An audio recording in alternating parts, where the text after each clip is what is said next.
Hi friends, అందరికీ శుభోదయం. నేను మీ సంజు. అలాగే కార్తీక మాసం శుభాకాంక్షలు. శ్రీ సీతారామాంజనేయ దేవస్థానంలో ఎర్లీ మార్నింగ్ శివయ్యకు అభిషేకాలు మొదలయ్యాయి. ఇది ఆఖరి సోమవారం కావున చాలామంది భక్తులు హాజరయ్యారు. దానిలో భాగంగానే ఈరోజు శివయ్యకు విశేషమైన అలంకరణ చేశారు. చందనంతో శివయ్యకు మొత్తము అలంకరించారు. మొదటి సోమవారం రకరకాల పువ్వులతో అలంకరించగా, రెండవ సోమవారం చాలా రకములైన ఫలములతో అలంకరించారు.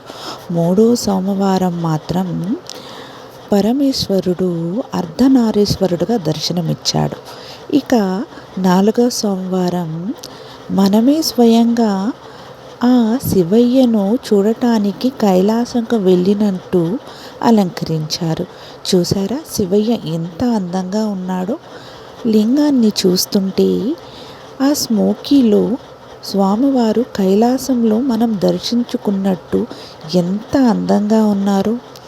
ఇలాంటి అలంకరణలు, పూజలు ఎక్కడైనా సాధ్యము అంటే అది ఒకే ఒక్క దేవాలయంలో మాత్రమే సాధ్యపడుతుంది. అదే శ్రీ సీతారామాంజనేయ దేవస్థానంలో.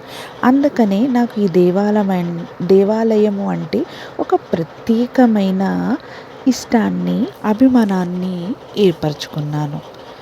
ఈ కైలాసంలో ఉన్న శివయ్యకు నక్షత్ర హారతులతో హారతినిస్తుంటే, చూస్తుంటే ఆ హారతి వెలుగులో శివయ్య దివ్యమానంగా వెలుగుతూ భక్తులకు దర్శనమిచ్చారు. ఎంత భాగ్యము, ఎంత సౌభాగ్యము మనకి. కార్తీక మాసంలో కైలాసానికి వెళ్ళి మనము ఆ శివయ్యకు నక్షత్ర హారతినిచ్చినట్లు ఆ అనుభూతి ఎంత మధురమైనదో కదా.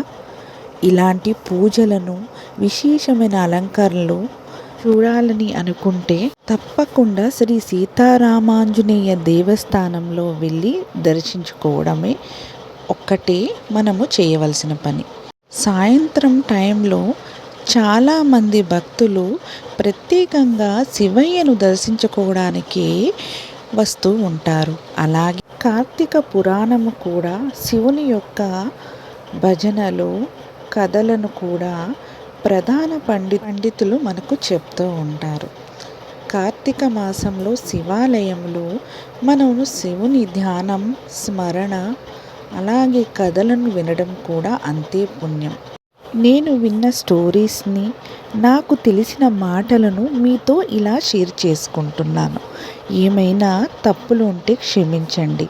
అలాగే నాకు ఏమైనా మీరు చెప్పాలనుకుంటే కామెంట్లో తెలియచేయండి. దేవుని పైన ఉన్న ప్రేమ నాచే ఇలా మాట్లాడిస్తుంది.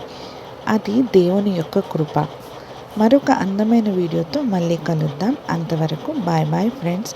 Please like, share, subscribe. Bye bye friends.